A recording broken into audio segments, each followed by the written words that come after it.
What's up everybody, once again my name is Matt and welcome back to Let's Play The Legend of Zelda Skyward Sword.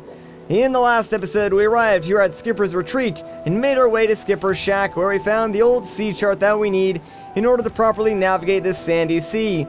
So now that we have this chart, what do you say we waste no more time and talk to Skipper himself? You got the sea chart, Verm. Now we can finally navigate properly, Zert. Fweep, let's go look for my ship. Shall we set sail, Vert? You got it, my man. Anchors away, Zerm.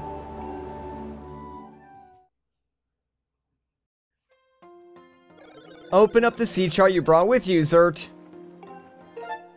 Alright, so here's what our map used to look like. And now here's what our map actually looks like. The shipyard is at this location, Vert. Let me mark it for you with an X, Veep. Alright, so like before, let's place a beacon on this X, that way we can navigate there a little bit easier. The shipyard is where we used to build our ships, Vert. My ship was built there too, Vweep. If you go to the shipyard, you might find some clues to the location of my ship, Zert. Okay, set sail, Verm. Aye aye, Captain, let's get going. So yeah, there's a whole new section of the sandy sea for us to explore. Like, this area might seem massive on the map, but you can really only dock at like 3 locations, so it's really not as large as it might seem. Now, just like with before, I would recommend sticking relatively close to like the edge of the map, at least for right now, because you avoid like most of the obstacles that way. Like, once we get closer to the shipyard, we will start seeing, you know, more life forms start appearing, some enemies, and even some obstacles in the water that we will need to avoid, so you kind of want to watch out for those. Anyways, now we should be safe to cut across here. Like, there might be some enemies and some obstacles, but we should be able to avoid these fairly easily. There we go, looks like we're out of that rough neighborhood. And with that, we've arrived at the shipyard, so let's get out and start exploring. Hopefully we'll find something, or maybe we won't find anything at all. So the shipyard is, pretty big. Like, it looks massive, but honestly, there's not a whole lot to see and not a whole lot to explore. Also, these, minecart tracks are the bane of my existence. You'll see why once we sort of get to that section of this area, but, I am not looking forward to it. Some people might find them fun. I'm not one of those people. We've arrived, Verm. This is the island where we used to make our ships, Berserch. You'll find the shipyard here as well as the town where the workers lived, Veep. That building is the construction bay, Verm. But the entrance is closed, Verm. Looks like you can't get in. Each location on the island is linked to the other via a minecart track, Verm. You might be able to get to the back of the door of the construction bay if you can get around to the other side of it using a minecart, Berserch. There's a minecart station over there, Zert. You should head to that station first. I'll wait here, Fweep. Alright, you got it, man. So, let's make our way over to that minecart station pronto. But first, of course, we want to activate this save statue. Although, I'm not too sure we can actually fly down to these specific save statues. Like, there's no real reason to come back here if you make sure to complete everything on, like, your first run-through. So, I can totally understand, like, if you can't land back at these locations, you know, from the sky. Also, it would make sense since, like, you need a boat to, like, get around anywhere. Alright, so let's talk to this guard inside the station. This station here was used by folks heading into the old mines. People still ride the minecarts all over the place, though. I am probably supposed to tell you there is some safety information about using the cars posted on the wall over there. Car riding can be dangerous at times, so I would suggest you give that stuff a quick read. Alright, dude, sounds like some solid advice. So this first one just says, press A to get inside the car. Pretty simple. This one's a little more important. So this one says, lean your body with the remote to balance the weight of the cart as you approach a curve. That's how you pretty much gain speed and, you know, keep your balance. Press B to slow down. Not really useful. And then this one says, shake the Wiimote upwards to jump over obstacles. That one you don't even need to use whatsoever. Like, the brake and the jump are probably the least most used things when you're riding a minecart. They're really all about leaning left and right. And sadly, they make use of the motion controls. Now, I don't know, you can probably argue with me on this one, but I've had it happen before where the tilting controls really don't pick up, like, the way that I'm tilting, and they don't pick it up, like, fast enough. So there is a minigame on these minecart tracks that we're going to play a little bit later on. It requires you to go pretty much as fast as you possibly can. So later on, the tracks become very twisty-turny, and you'll be flicking your Wiimote back and forth between left and right very, very quickly. And I've had it happen before where, like, the sensor just doesn't pick it up and you fly off the rails. Not because, like, you didn't turn the right way, but just because the motion controls messed you up. So that's sort of the reason why these, minecart sections give me sort of a sour taste, just because that's happened to me so many times before.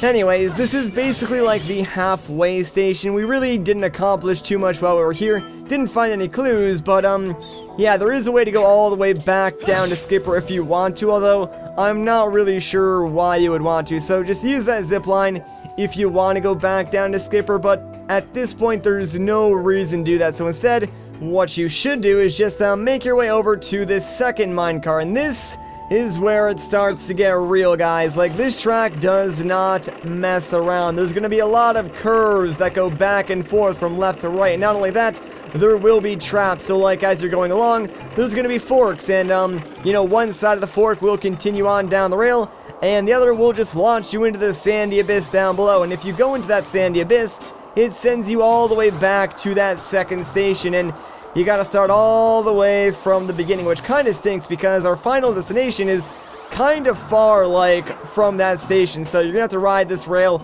all the way back around if you want to reach that final destination if you do fall off. So for, like, this first go around, I would recommend, you know, taking it a little bit slower, not leaning into all the curves to speed up as fast as you could possibly go. Learn the layout a little bit, and then when you feel a little more comfortable, go back, like, play the minigame and try to go as fast as you possibly can without falling off. And I fully expect to fall off a couple of times as I'm trying to complete the minigame, just due to, like, the nature of the motion controls and how tough this minigame can actually be at sometimes. Regardless, we'll worry about that once we get to it. I do like how the music sort of, like, picks up with the speed of your minecart. Like, the tempo and speed sort of changes as you go faster and faster. Anyways, though, thankfully, we made it safely to where we need to be. So, let's activate the save statue. And, well, we're here at the construction yard. So, since we're here, might as well head through this door and see if we can find any clues. Hopefully, we get something, pretty interesting, because I would have hated to have come all this way for nothing. Master, we have arrived at the Shipyard construction bay.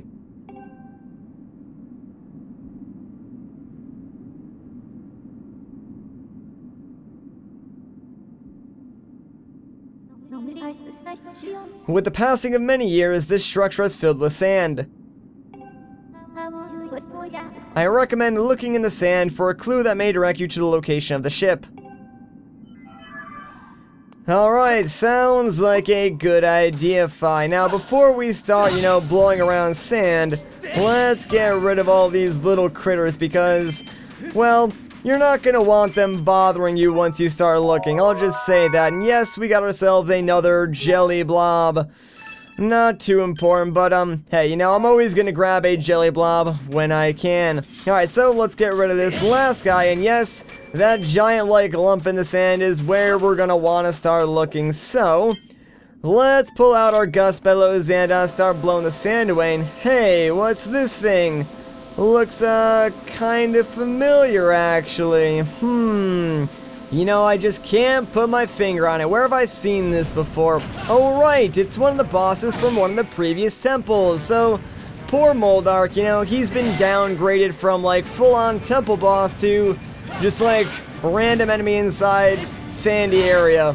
Like, the dude never catches a break. Like, he really wasn't even a hard boss when we fought him the first time. And he is no harder this time around, so the same exact strategy does apply. Just target one of his claws, take it out, then take out the second claw, and stab him in the eye a few times, and that's really all there is to it. Now for this, I would recommend not going in like the little dip in the sand that you cleared out with your gust bellows, because that could make, like, you know, attacking his claws a little bit harder, just because you'll be sort of lower than he is, so try and make sure you stand an even field with Moldark, and then you should really have no problem. So now we should be able to start stabbing him right in the eyeball. And aw, man, you had to go under the sand. Come out of here, dude. I'm not done with you just yet. Whoa! What do you think you're doing, Moldark? Don't be charging at me, son. There we go. Down for the second time. Sadly, this time round, we do not get ourselves a heart container. That'd be kind of broken if we did. But we do get ourselves some nice normal hearts. Master, it would appear that in the many years this factory went unused, monsters have moved in and built a nest. I now estimate that the chance of finding a clue in the sand here as to the ship's location is extremely low.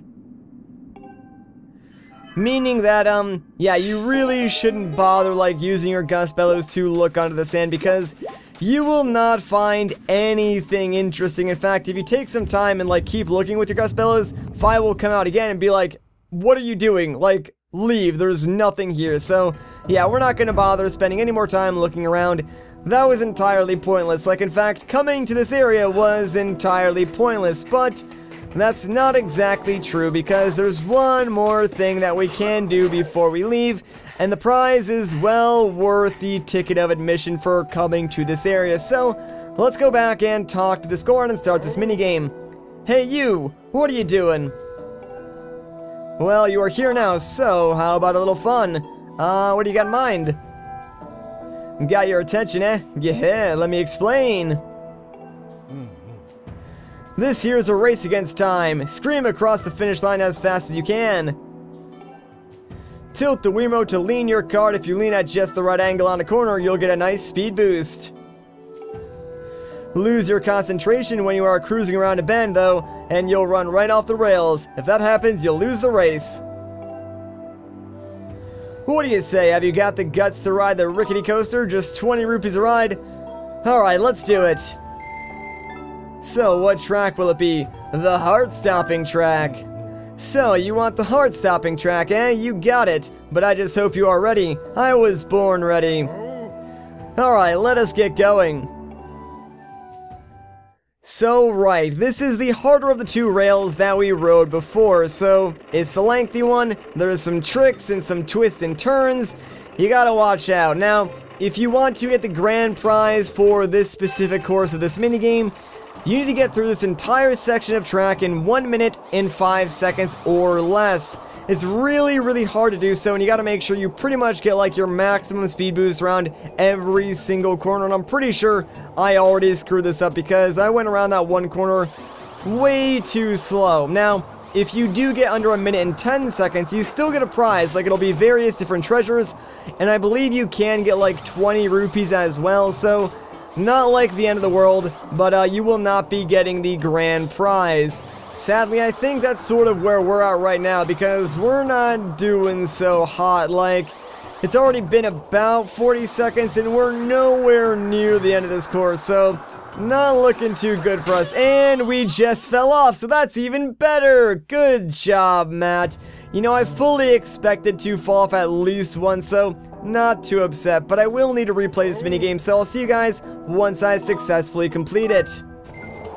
Alright, so we got ourselves 1 minute and 7 seconds. That's not good enough for the grand prize, but let's see what we get anyways. You finished! Not a bad time. Nope, not bad at all. Here's your prize. Alright, and we got ourselves another evil crystal. You know what, that's actually not the worst thing in the world, so I'll take it. But yes, that does mean I need to play this minigame one more time, so I'll see you guys in a second. Hopefully we get it this time. Yeah, that's what I'm talking about. 102, baby. Not bad at all. You finished. You set a new record. Great work. Whoa, now, that was unbelievable. Even I cannot go that fast. Here you go. I found this treasure right here on this very island. And for successfully completing that course, we get ourselves a piece of heart. Not bad. Hope you come by again soon. And wow, that actually did complete another heart container. I did not even realize we were that close to, finishing up another heart container. So 15 hearts, technically 16 because we still have the life metal back at the item check shop up in Skyloft. So only 4 hearts after that, which is really, really crazy, guys. Anyways, let's go and talk to Skipper and tell him what we found, which is nothing. So, my ship wasn't here, Zert. Then there is only one place left for us to look for clues, Verm. Zert, this could be scary, but we have to head to the stronghold of the pirates who stole my ship, Fweep. So let's not waste any time, Verm. Alright, let's hold off on that for a second, though. I see, Fweep. Because we're going to do that in the next episode. So if you guys enjoyed this part, a like rating would be greatly appreciated. If you want to see more, consider subscribing. But once again, guys, my name is Matt. Thank you so much for watching, and I'll catch you in the next one.